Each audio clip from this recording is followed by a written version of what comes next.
county of Trans Nzoia. We cross our borders now, and President William Ruto has called on member states of the African Union to honor payment of required tax to the African Union in order to support its mandate in driving the African agenda and shield it from external interference. Ruto, who addressed a joint session of the Congolese parliament in Brazzaville, reiterated that Africa must invest in infrastructure and remove barriers in trade by fronting the Pan-African payment system. Melita Ole Tenges has the details. President William Ruto addressed a joint session of the Congolese parliament in Brazzaville on Friday in his two-day state visit of the Republic of the Congo. Hosted by President Sassou Nguesso, Ruto called on AU member states to stay committed in strengthening the African Union by paying tax levied on member states. 2% tax that is supposed to be levied in our countries. We want to ask every country to live up to that commitment so that we can support the African Union.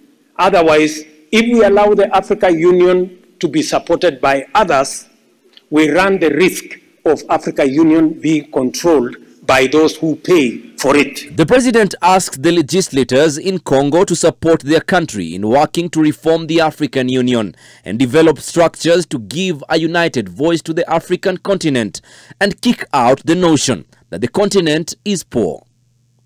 We do not want anymore to be the continent that we are asking for help. We are asking for aid.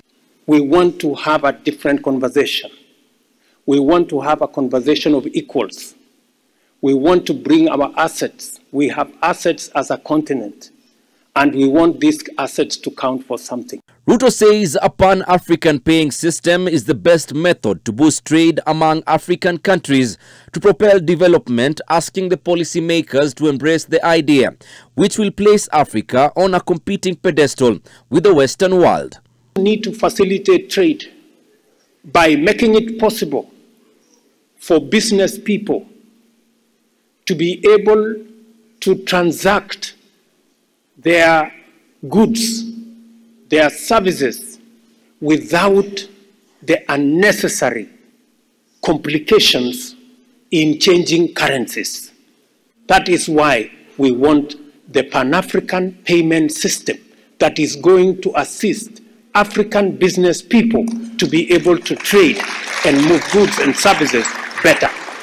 President Ruto also asked the leaders to be on the front lines of steering the climate change agenda. Melita Ole Tenges, NTV.